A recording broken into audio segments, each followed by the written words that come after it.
ಅಖಿಲ ಭಾರತ ವಿದ್ಯಾರ್ಥಿ ಸಂಘಟನೆ ಮತ್ತು ಕರ್ನಾಟಕ ಪ್ರದೇಶ ಕಾಂಗ್ರೆಸ್ ಯುವ ಕಾಂಗ್ರೆಸ್ಸಿನ ವತಿಯಿಂದ ವಿದ್ಯಾರ್ಥಿಗಳ ಮಧ್ಯದಲ್ಲಿ ಜಾಗೃತಿ ಕಾರ್ಯಕ್ರಮವನ್ನು ಹಮ್ಮಿಕೊಂಡಿದ್ದಾರೆ.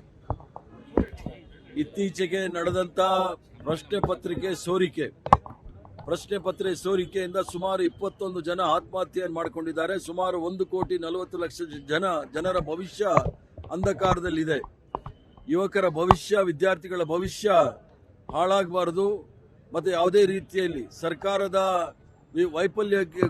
ವೈಫಲ್ಯದಿಂದ ಯಾರ್ದು ಸಹ ಆತ್ಮಸ್ಥೈರ್ಯ ಕುಗ್ಗಬಾರದು. ಅವರೆಲ್ಲರೂ ಸಹ ಜಾಗೃತರಾಗಿ ಮುಂದೆ ಬರ್ತಕ್ಕಂಥ ಪರೀಕ್ಷೆಗಳಲ್ಲಿ ಸಕ್ರಿಯವಾಗಿ ಪಾಲ್ಗೊಂಡು ಅದರಲ್ಲಿ ಒಳ್ಳೆಯ ಭವಿಷ್ಯವನ್ನು ರೂಪಿಸಿಕೊಳ್ಬೇಕು. ಅವರಿಗೆ ಜಾಗೃತಿ ಮೂಡಿಸ್ಲಿಕ್ಕೋಸ್ಕರ, ಅವರ ಆತ್ಮಸ್ಥೈರ್ಯವನ್ನ ಬೆಳೆಸಲಿಕ್ಕೋಸ್ಕರ ಈ ಒಂದು ಛಾತ್ರೋ ಕಿ ಗೂಜ್ ಅಂತ ಹೇಳಿ ನಮ್ಮೆಲ್ಲರ ಅಚ್ಚುಮೆಚ್ಚಿನ ನಾಯಕರಾದ ರಾಹುಲ್ ಗಾಂಧಿ ಅವರು ಕೋಟಾ ನಗರದಲ್ಲಿ ಪ್ರಾರಂಭ ಮಾಡಿದ್ರು.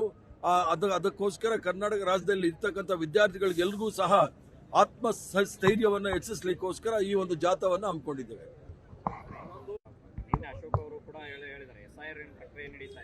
SIR ಎಲ್ಲ ಆಮೇಲೆ ಮಾತಾಡೋಣ.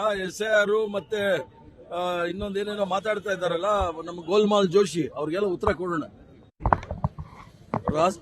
ರಾಷ್ಟ್ರದಲ್ಲೇ ಗಾನಕೋಗಿಲೆ ಸಂಗೀತದ ಉತ್ತುಂಗದಲ್ಲಿದ್ದಂಥ ಕರ್ನಾಟಕದವರೇ ಆದಂಥ ಸೌಕಾರ್ ಜಾನಕಿಯವರ ನಿಧನದಿಂದ ಇಡೀ ಕರ್ನಾಟಕವೇ ಅಲ್ಲ, ಇಡೀ ಭಾರತ ದೇಶದಲ್ಲಿ ಒಂದು